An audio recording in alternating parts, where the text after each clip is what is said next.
பங்கீடு மற்றும் வேட்பாளர் அறிவிப்பு விவகாரத்தில் திமுகவில் சிலர் முரண்டு பிடிப்பதாக பேசப்பட்ட நிலையில் காணொலி வழியாக மாவட்ட செயலாளர்கள் கூட்டத்தை நடத்தி முடித்துள்ளார் மு.க.ஸ்டாலின். மாவட்ட செயலாளர்களுக்கும் அமைச்சர்களுக்கும் எச்சரிக்கை கொடுத்துள்ள ஸ்டாலின் சில முக்கிய டார்கெட்களையும் கொடுத்துள்ளதாக தகவல் வெளியாகியுள்ளது. கூட்டணி மற்றும் தொகுதி பங்கீட்டை முடித்துவிட்ட திமுக வேட்பாளர்களையும் அறிவித்து அடுத்த கட்ட வேலைகளில் தீவிரமாக இறங்கியுள்ளது. பெரும்பாலான தொகுதிகளில் சீனியர்களை ஓரங்கட்டிவிட்டு அதிக புதுமுகங்களுக்கு வாய்ப்பு கொடுத்துள்ளது திமுக.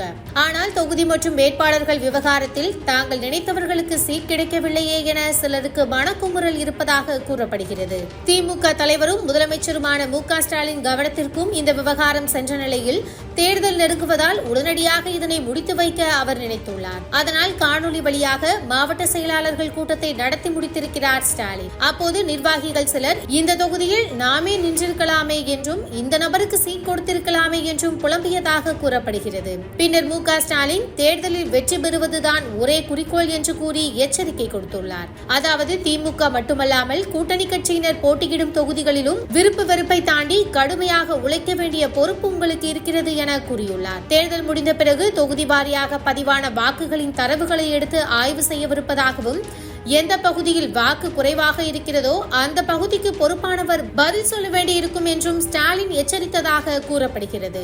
அதேபோல் அமைச்சர்களும் தொகுதியிலேயே தான் இனி இருக்க வேண்டும் என்றும் கூறியுள்ளார். மேலும் திமுக மற்றும் கூட்டணி கட்சிகள் பலமாக இருக்கும் தொகுதிகளில் 3 லட்சத்துக்கும் அதிகமான வாக்கு வித்தியாசத்தில் வெற்றி பெற வேண்டும் என்றும், பலம் குறைவாக இருக்கும் தொகுதிகளில் 1 லட்சம் வாக்குகள் வித்தியாசத்திலாவது வெற்றி பெற வேண்டும் என்றும் அமைச்சர்களுக்கு டார்கெட் கொடுத்துள்ளார் ஸ்டாலின்.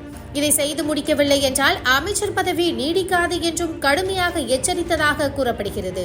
40 தொகுதிகளிலும் வேட்பாளர் ஸ்டாலின் தான் என நினைத்து கடுமையாக உழைக்க வேண்டும் என மாவட்ட செயலாளர்கள் மற்றும் அமைச்சர்களிடம் ஸ்டாலின் காட்டமாக பேசியதாக அறிவாலயம் வட்டாரத்தில் பேச்சு இருக்கிறது.